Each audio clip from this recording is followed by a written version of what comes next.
Bonjour à tous, c'est Geoffrey, bienvenue dans cette nouvelle vidéo. Aujourd'hui, je vais parler du goûter en chrononutrition. Alors, dans la chrononutrition, on le sait tous, c'est pour ça que beaucoup de monde adore ce régime, parce qu'on a droit à un goûter. Et certaines personnes ne rêvent que de se goûter et font ce régime pour se goûter.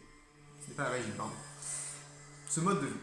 Alors, la chrononutrition, elle autorise un goûter. Ça veut dire quoi? Ça veut dire que quand on mange le matin, 5 heures après, on mange son déjeuner, 5 heures après, 6 heures après, au retour de la faim seulement, on se fixe pas d'heure s'il vous plaît, on a droit à un goûter. C'est pas on a droit, c'est il faut. Voilà, parce que vous avez fait une dépense d'énergie, parce que votre corps il a utilisé pas mal de glucose, parce que c'est l'heure où votre corps il va réclamer un minimum, je dis bien un minimum de sucre. Par pitié, ne vous gavez pas de sucre. Alors, un goûter bien équilibré, c'est quoi? Je vais surtout parler, alors vous savez tous, c'est un gras végétal, on l'a déjà expliqué plusieurs fois, c'est un gras végétal avec une pomme. Pour ceux qui ne savent pas ce que c'est un gras végétal, on appelle ça aussi par déformation les fruits secs, tout ce qui est noix, amandes, noisettes, noix de cajou, noix du Brésil, noix de macadamia, etc. Toutes les noix. Voilà, c'est quelque chose à la noix. Donc, donc vous avez le droit à un oléagineux plus un fruit. Donc pour les diabétiques, bien sûr, enlevez la partie fruit, gardez que l'oléagineux. Donc je vais surtout parler quoi comme oléagineux. Alors, on dit souvent les amandes. Faites attention. Les amandes, alors l'oléagineux c'est une cuillère à soupe. On peut en faire deux, on peut manger 2 cuillères à soupe si on ne mange pas de fruits avec, si on est diabétique ou si on ne veut pas le manger et on veut manger deux fois le gras végétal. C'est pas un problème. C'est une cuillère à soupe ou 2 cuillères à soupe. Par contre, faites attention, si vous mangez des amandes, mangez-les blanchies. Je sais que c'est jamais marqué nulle part, je sais que c'est jamais précisé par aucune personne, mais pour votre foie, pour votre santé, pour pas vous empoisonner, par pitié, faites tremper vos amandes et au bout de 8 heures, enlevez la peau. Vous verrez que l'eau dans laquelle vous faites tremper, déjà, elle va vous donner peur, parce que l'eau, elle va être bien brune. Enlevez la peau. Alors, bien sûr, on peut les acheter blanchis, bio, toujours bio si c'est blanchi, parce que ça peut être très bien blanchi à l'acide sulfurique en Taïwan ou en Thaïlande, on ne sait pas où. Donc, achetez-les bio et blanchis. Sinon, vous les prenez tout simplement.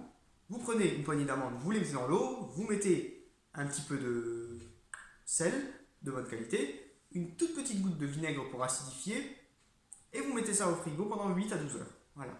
Vous sortez ça, vous voyez que l'eau elle est complètement dégueulasse. Vous jetez l'eau, vous prenez les amandes et si vous avez le temps, vous enlevez la peau.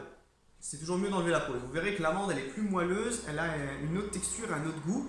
Et là, votre amande elle est vraiment, vraiment, vraiment efficace. Au niveau bienfait pour le corps, je parle.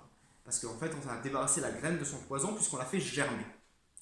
J'avais déjà parlé de ça, j'en ai parlé dans mon bouquin, j'en ai parlé souvent quand je fais des vidéos sur les poisons dans les végétaux. Je vais en faire une vidéo dans pas longtemps.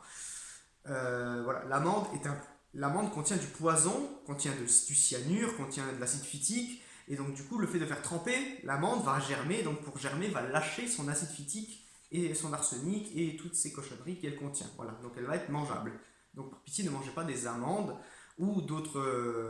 Qu'est-ce que vous avez encore? Vous avez encore les noix, les cernes de noix à faire tremper. Ne les mangez pas comme ça. D'ailleurs, si vous remarquez bien, les cernes de noix sont très amères quand vous les mangez comme ça. Si vous les faites tremper, l'amertume s'en va. C'est vraiment preuve qu'il y a un acide dedans qui est vraiment pas bon. Voilà. Sinon, si vous voulez pas vous embêter à les faire tremper, vous pouvez prendre la noix de macadamia, vous pouvez prendre la noix du Brésil, vous pouvez prendre la noix de cajou, vous pouvez prendre des olives et de l'avocat, mais ça je vais en parler après parce que c'est les deux meilleurs. Donc en fait vous avez des graines que vous n'avez pas besoin de faire tremper. Par contre, tout ce qui vient d'Amérique du Sud, donc macadamia, Brésil, noisette, etc. Bon, noisette ça vient d'ici aussi, pardon. Pas que ce qui vient d'Amérique du Sud. Donc la noisette aussi contient énormément de gras saturés. Donc si vous n'avez pas de cholestérol pour le goûter, une cuillère à soupe c'est ok. Par contre si vous avez du cholestérol ou une stéatose hépatique, non. Ça sera les amandes ou du lait d'amande ou alors, comme je voulais le dire, des olives ou de l'avocat. Alors, les olives, l'avocat. Les olives, le gras de l'olive est super parce que c'est vraiment, comme c'est pour ça qu'on le prend le matin aussi, c'est un assemblage de plusieurs gras, saturés, monoinsaturés, polyinsaturés, du coup, c'est vraiment formidable pour l'organisme parce que les cellules elles peuvent puiser vraiment ce qu'elles ont besoin. Voilà. L'avocat, génial aussi, contient énormément de polyinsaturés, donc convient parfaitement à cette heure de la journée, vers là. hein, si jamais on prend le...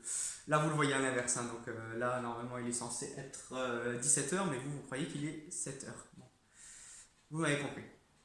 Donc, à cette heure-là, à 17h, bon, il ne fixe pas d'heure, qu'il soit 6h, 19h, etc., en fin de journée, l'avocat est super parce qu'il contient énormément de gras polyinsaturés et monoinsaturés et alors, aliment formidable du régime paléo, régime cétogène, etc. D'ailleurs, si vous tapez sur Google régime paléo, régime cétogène, vous tombez en image à coup sûr sur des images de saumon et d'avocat.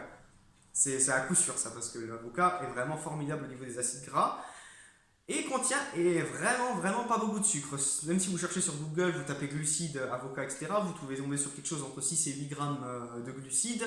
La plupart sont des fibres, donc des glucides non digestes. Donc, qui ne vont pas lever la glycémie. Donc pour le régime cétogène, c'est nickel. Régime paléo, nickel. Chrononutrition, nickel. Aliments, validé. Super.